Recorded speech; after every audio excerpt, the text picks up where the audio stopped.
वरना में बात करेंगे दूसरी खबर की। महायुद्ध की बात होगी इसमें भी। इजराइल, अमेरिका और ईरान के बीच जंग 5वें दिन में प्रवेश कर गई है। स्ट्रेट ऑफ हॉर्मुज को बंद कर दिया है। इसके साथ ही IRGC ने चेतावनी देते हुए कहा कि अगर कोई जहाज इस रास्ते से गुजरने की कोशिश भी करेगा तो उसे रोका जाएगा और निशाना बनाया जा सकता है। ये बात ईरानी स्टेट मीडिया ने बताई। ये फैसला ईरान और इजराइल, अमेरिका के बीच चल रही जंग में एक बड़ा कदम है जो पूरे दुनिया के तेल व्यापार को हिला सकता है। ईरान के IRGC के सीनियर एडवाइजर ब्रिगेडियर जनरल सरदार इब्राहिम जवारी ने यह घोषणा की। उन्होंने कहा, हॉर्मुज स्ट्रेट बंद है। अगर कोई भी गुजरने की हिम्मत करेगा तो IRGC और नेवी के जवान उन जहाजों को जला करके राख कर देंगे। यहां से 20% से ज्यादा तेल का आदान प्रदान होता है हॉर्मुज स्ट्रेट से, और साउथ एशियन कंट्रीज को सबसे ज्यादा नुकसान इससे होगा।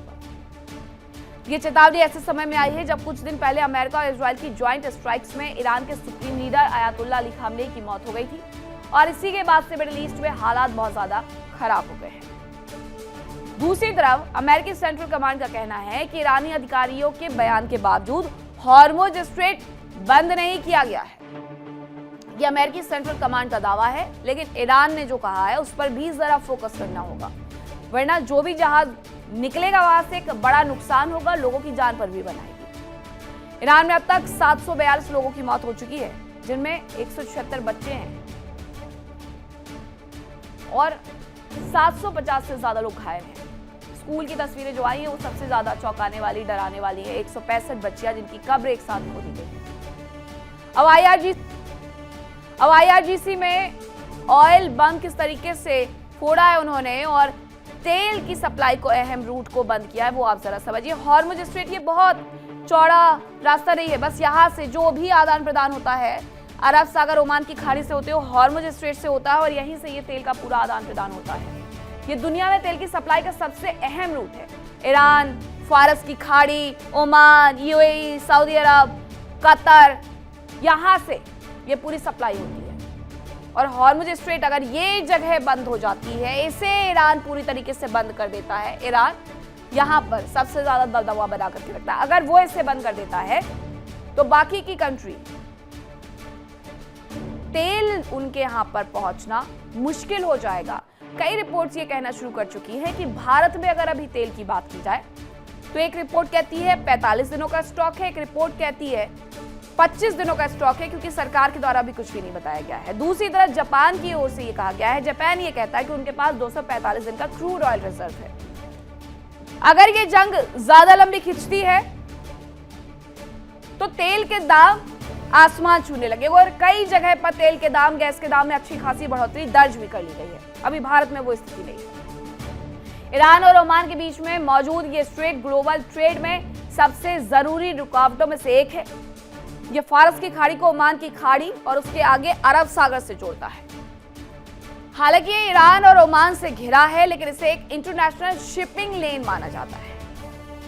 अमेरिका, इजराइल, ईरान के बीच बढ़ता विवाद अब हॉर्मुज स्ट्रेट तक पहुंच गया है। ये समुद्री रास्ता बहुत ज्यादा अहम है, क्योंकि दुनिया का लगभग 20% तेल इसी रास्ते से होकर के गुजरता है। इससे अंतर्राष्ट्रीय मार्केट में तेल की कीमतों में तेजी आई है। कच्चा तेल लगभग $80 प्रति बैरल पहुंच गया है। $80 मायने रखता अपने आप में, जो कि $50, $60 होता था, वो $80 प्रति बैरल पहुंच गया है। और अगर हालात इसी तरीके से रहे तो कीमत $100 को भी पार कर सकती है। US एनर्जी इंफॉर्मेशन एडमिनिस्ट्रेशन के मुताबिक यहां से निकलने वाला ज्यादातर तेल एशिया के देशों जैसे चीन, भारत, जापान, दक्षिण कोरिया की तरफ जाता है। इसके अलावा जेट ईंधन और LNG की सप्लाई भी प्रभावित हो सकती है अगर ये रास्ता बंद होता है। हालांकि ये कह दिया गया है IRGC की तरफ से, ईरान की तरफ से, कि ये रास्ता बंद है तो पूरी दुनिया के एनर्जी सप्लाई और अर्थव्यवस्था पर इससे सीधा असर पड़ेगा। दरअसल ईरान ने पहले ही बता दिया था कि वो इस एक्सपोर्ट रूट को बंद कर रहा है। युद्ध शुरू होने के पहले उसने ये धमकी देनी शुरू कर दी थी कि अगर युद्ध की शुरुआत हुई तो हॉर्मुज स्ट्रेट को हम सबसे पहले बंद करेंगे। और ये वही जगह है जहां पर कुछ दिन पहले ईरान ने रशिया और चीन के साथ मिलकर के एक ड्रिल भी की थी, और ड्रिल के माध्यम से आसपास के जितने भी द्वीप थे वहां पर तैनाती बढ़ा दी थी। यानी कि हॉर्मुज स्ट्रेट बंद हो गया है। अगर ईरान ने IRGC ने ये कह दिया तो मान लेना चाहिए अमेरिका के कहे पर नहीं जाना है, क्योंकि यहां पर तैनाती ईरान ने इस कदर कर रखी है कि कोई भी जहाज गुजरने की कोशिश करेगा तो वो सीधे सीधे निशाने पर ही होगा। ईरान ने साफ चेतावनी दी है कि इससे गुजरने पर क्या अंजाम होगा। ईरान के इस कदम से दुनिया भर में खलबली मची है। तेल के 5वें हिस्से के रुकने और कच्चे तेल की कीमतों में तेजी से बढ़ोतरी का खतरा बढ़ गया है और इसका असर भारत के तेल बाजारों पर भी आने वाले वक्त में पड़ सकता है। अभी तक क्योंकि पड़ा नहीं। स्ट्रेट ऑफ हॉर्मुज के बंद होने के खतरे ने एनर्जी मार्केट को पहले ही हिला रख दिया है। अब लंबे समय तक रुकावट के डर से तेल की कीमतें तेजी के साथ बढ़नी शुरू हो गई हैं। क्रूड ऑयल की कीमत $80 प्रति बैरल हो गई है। हालांकि इस बात की कोई ऑफिशियल इंटरनेशनल पुष्टि नहीं है कि कीमतें कितनी बढ़ जाएंगी।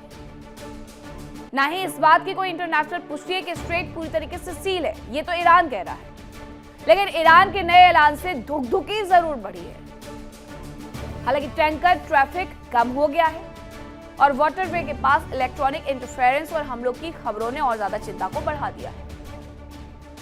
अपने सबसे पतले पॉइंट पर स्ट्रेट ऑफ हॉर्मुज केवल 21 मील 33 किलोमीटर चौड़ा है, जो उसकी चौड़ाई हम आपको दिखा रहे थे।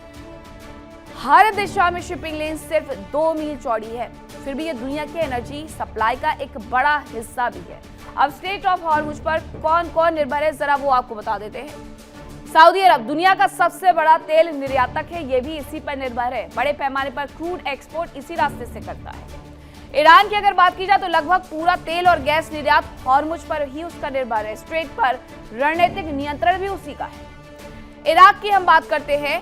तेल निर्यात का मुख्य समुद्री मार्ग इराक के लिए भी यही है, कोई वैकल्पिक सी रूट क्योंकि उसके पास भी नहीं है। कुवैत का भी यही हाल है, लगभग 90% तेल निर्यात इसी कॉरिडोर से वो भी करता है। संयुक्त अरब अमीरात बड़ा हिस्सा हॉर्मुज से वो लेकर के जाता है। कुछ वैकल्पिक पाइपलाइन मौजूद है, फिर भी निर्भरता इस पर ज्यादा है। एशियाई बाजारों पर फोकस, अब जरा वो समझिए। निर्यात का एक बड़ा हिस्सा कहाँ कहाँ जाता है? चीन जाता है, भारत जाता है, जापान जाता है, दक्षिण कोरिया जाता है। एशिया की अगर बात की जाए तो खाड़ी तेल का सबसे बड़ा ग्राहक भी यही एशियन कंट्रीज है। दुनिया की नब्ज पर वार करता एक समुद्री रास्ता और अब उसी रास्ते पर मंडरा रहा सबसे बड़ा खतरा, और इस पूरे रास्ते की चाबी अब ईरान के पास है। और यही बात पश्चिमी देशों की नींद उड़ाए हुए है। स्ट्रेट ऑफ हॉर्मुज बंद होने से खतरा बढ़ जाएगा। दुनिया का एक तो सबसे अहम ऑयल चोक पॉइंट है। दुनिया के 20% कच्चे तेल की सप्लाई यहीं से होती है। शिपिंग का बड़ा असर व्यावसायिक जहाजों के आवागमन लगभग ठप कर देगा यहां से, क्योंकि जो भी व्यावसायिक जहाज गुजरते हैं उनकी शिपिंग कॉस्ट कम हो जाती है। जहाजों की आवाजाही में 86% तक गिरावट अभी दर्ज की गई है। खाड़ी से तेल निर्यात करने वाले प्रमुख देश सऊदी अरब, ईरान, यूएई, कुवैत, इराक तेल कीमतों पर यह सीधा असर डाल रहा है। और अगर ये रास्ता हफ्तों तक बंद रहा तो कच्चा तेल $100 प्रति बैरल से ऊपर भी जा सकता है। ग्लोबल एनर्जी शॉक का खतरा इससे बहुत ज्यादा बढ़ गया है। सप्लाई शॉक से यूरोपियन गैस की कीमतें बढ़ेंगी। 2022 के एनर्जी क्राइसिस जैसे स्तर पर ये लौट सकती है। अब हॉर्मुज सिर्फ एक कोई समुद्री रास्ता नहीं है, ये दुनिया की आर्थिक नस है, और अगर नस दब गई तो दर्द पूरी दुनिया को होगा। यह स्ट्रेट दुनिया का सबसे जरूरी तेल एक्सपोर्ट रूट है। यह सऊदी अरब, ईरान, इराक, संयुक्त अरब अमीरात जैसे सबसे बड़े खाड़ी तेल प्रोड्यूसर्स को ओमान की खाड़ी अरब सागर से जोड़ता है। अब जरा ये देखिए, तेल कीमतों पर सीधा असर क्या पड़ेगा अगर रास्ता हफ्तों तक बंद रहा। व्यवसायिक जहाजों का आवागमन ठप होगा। कच्चा तेल $100 प्रति बैरल तक जा सकता है। यहां पर यह कहा जा रहा है कि यह जगह बंद है, यहां से ना जाए। ईरान, ओमान की खाड़ी, यूएई, सऊदी अरब, कुवैत, इराक, आपको सिर्फ और सिर्फ यही तस्वीर नजर आएंगी। ग्लोबल एनर्जी शॉक का खतरा कैसे बढ़ा है? सप्लाई शॉक से यूरोपियन गैस की जो कीमतें उनमें उछाल होगा। 2022 के एनर्जी क्राइसिस जैसे स्तर पर लौट सकती है। खाड़ी से तेल निर्यातक देश है सऊदी अरब, ईरान, यूएई, कुवैत, इराक। ये तमाम वो देश है जहां से ये पूरा तेल आयात निर्यात होता है। ये हमले ईरान के नेताओं को हटाने की कोशिश भी किए गए थे, लेकिन अमेरिका इजराइल अटैक में खामनेई की मौत हो गई। लक्ष्य हालांकि सटीक था, यानी पहले से सोचा समझा था कि खामनेई को ही मारना है, उनकी टॉप लीडरशिप को खत्म कर देना है ताकि बातचीत करने के लिए कोई बचे ही ना और उसके बाद रिजीम चेंज हो। इक्का दुक्का जो भी नेता आकर के बैठने की कोशिश करेगा उसे भी निशाना बनाएंगे। खामनेई के बाद जिस नेता को बैठाने की कोशिश की गई उसे निशाना बनाया गया। अब उनके बेटे, खामनेई के बेटे मुस्तफा को लाया जा रहा है, उनकी भी जान पर बनी हुई है। ऐसा जरूरी नहीं है कि वो भी सुरक्षित है। जो ईरान में रक्षा मंत्री बैठाए गए उन्हें भी मार गिराया गया। इजरायली अमेरिकी अटैक के जवाब में ईरान ने अपने खाड़ी पड़ोसियों जैसे कतर, कुवैत, बहरीन में मौजूद अमेरिकी मिलिट्री बेस पर कई मिसाइलें दागी हैं। तेहरान के यूनाइटेड अरब एमिरेट्स, सऊदी अरब और ओमान पर भी मिसाइलें दागने की बातें आई हैं, तस्वीरें आ रही हैं। इस बंद के साथ तेहरान ने इस्लामिक रिपब्लिक पर किसी भी हमले के बदले में इस पतले पानी के रास्ते को रोकने की सालों की धमकियों को अब पूरा कर दिया है। अब सबसे बड़ा सवाल है कि तेल का सबसे बड़ा खिलाड़ी, सबसे बड़ा उपभोक्ता अमेरिका क्या करेगा।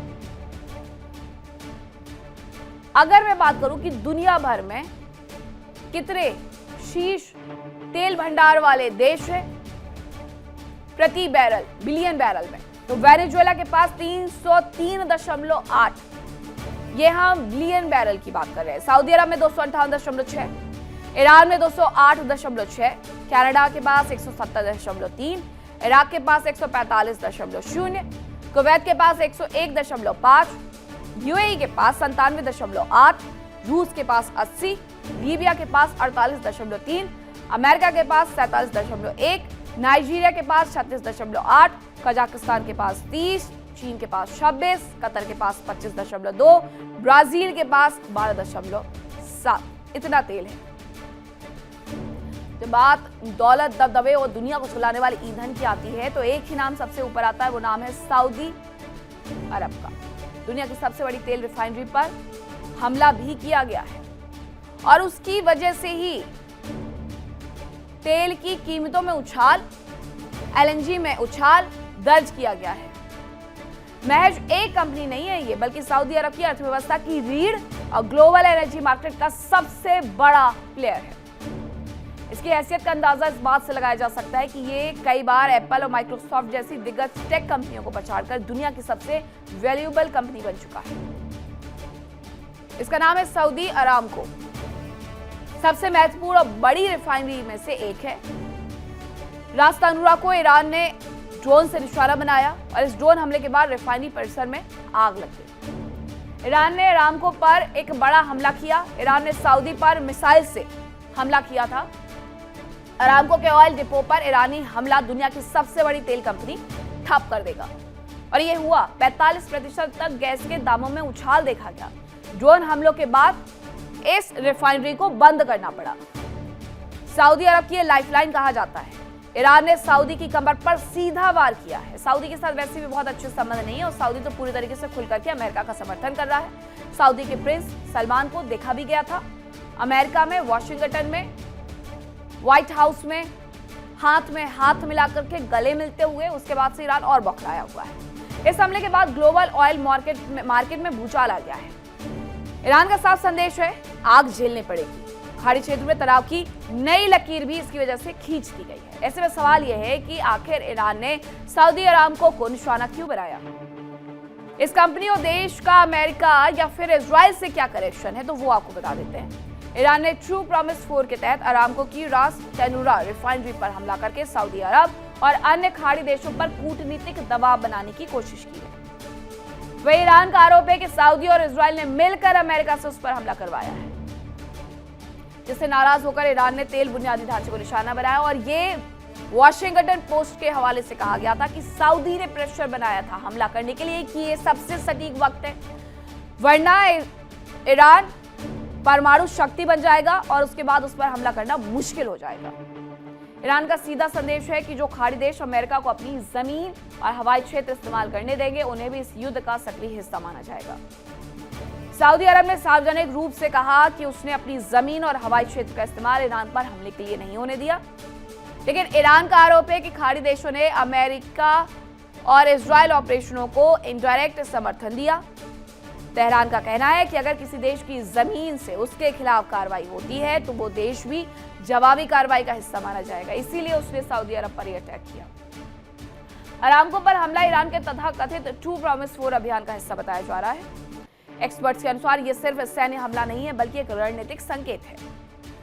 ईरान का मकसद खाड़ी देशों को यह समझाना है कि यदि वे अमेरिका और इजराइल के साथ खड़े रहेंगे तो उन्हें भी इसकी कीमत चुकानी पड़ सकती है। अरामको की कहानी साल 1933 में शुरू हुई थी, जब इसकी नींव अमेरिकी साझेदारी के साथ पड़ी थी। हालांकि 1980 तक आते आते सऊदी सरकार ने इसका पूरी तरीके से अधिग्रहण कर लिया और आज इसका मुख्यालय सऊदी अरब के धहरान में है और यहाँ 75,000 लोग काम करते हैं। इसका मार्केट कैप 1.6 से 1.7 ट्रिलियन डॉलर के करीब है, जो इसे कुबेर का खजाना बनाता है। अरामको की ताकत का असली राज इसके विशाल हाइड्रोकार्बन रिजर्व में छिपा है। यह कंपनी हर दिन औसतन 10 से 12 मिलियन बैरल कच्चे तेल का उत्पादन करती है। साल 2024 में इसका राजस्व लगभग 480 बिलियन डॉलर रहा। अरामको सिर्फ तेल निकालती ही नहीं है बल्कि तेल शोधन यानी रिफाइनिंग, पेट्रोकेमिकल्स, लुब्रिकेंट्स और रिटेल सेक्टर में भी इसका एक बड़ा साम्राज्य है। अब यह कंपनी भविष्य को देखते हुए नेचुरल गैस, एलएनजी और रिन्यूएबल एनर्जी की ओर भी तेजी से कदम बढ़ा रही है। सऊदी अरब के स्टॉक एक्सचेंज पर लिस्टेड अरामको का 81% से ज्यादा हिस्सा सरकार के पास है। इसकी एक खासियत यह भी है कि जब दुनिया में कच्चे तेल की कीमतें आसमान छूती है, तब यह कंपनी दुनिया में सबसे ज्यादा मुनाफा कमाने वाली संस्था बन जाती है।